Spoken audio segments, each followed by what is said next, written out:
Cyrus Sajjad Qazi emphasized Pakistan's commitment to non-proliferation and disarmament while advocating for developing countries' access to dual-use goods and technologies. The regional conference highlights Pakistan's robust cooperation with regional and global stakeholders in non-proliferation efforts and demonstrates Pakistan's commitment to the implementation of strategic trade controls in line with the objectives of UNSC Resolution 1540. Pakistan welcomes the declaration of unity by the Palestinian political factions in Beijing.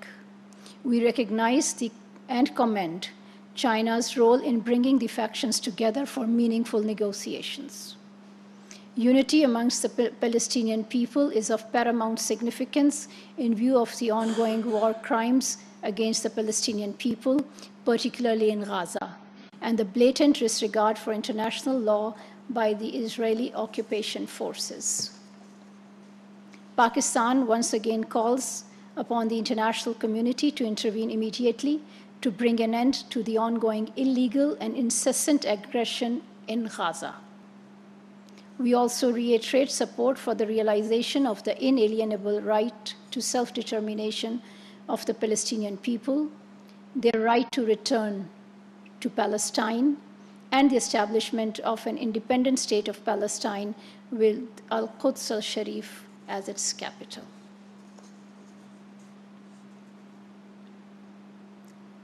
The Human Rights Committee in Geneva has recently concluded its consideration of the 4th Periodic Report of India on how it implements the provisions of International Covenant on Civil and Political Rights.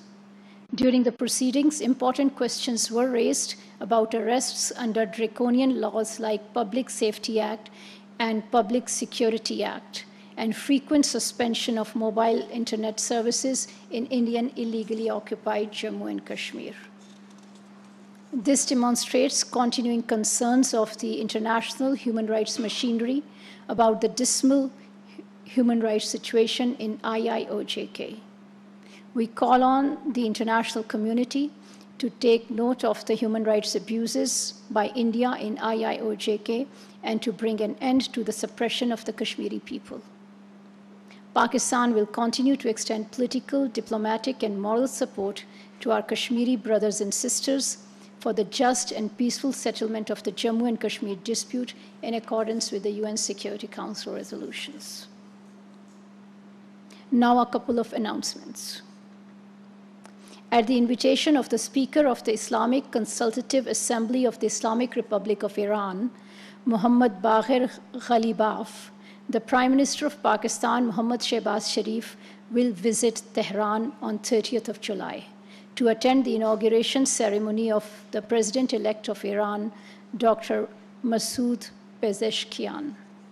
The visit attests to the commitment by the two countries to strengthen leadership-level engagement and bilateral cooperation.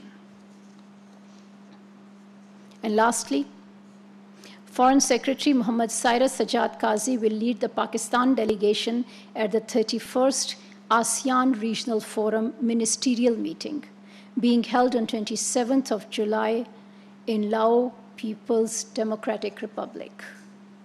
At the ARF Ministerial Meeting, the Foreign Secretary will take part in discussions on political and security issues pertaining to the Asia-Pacific region to foster collective solutions through dialogue and collaboration. He will share Pakistan's perspective on important regional and global issues. On the sideline of the 31st ARF, the Foreign Secretary will hold bilateral meetings with the participating dignitaries. I thank you. तर्जुमान दफ्तर ख़ारजा Zahra Bloch की हफ्ता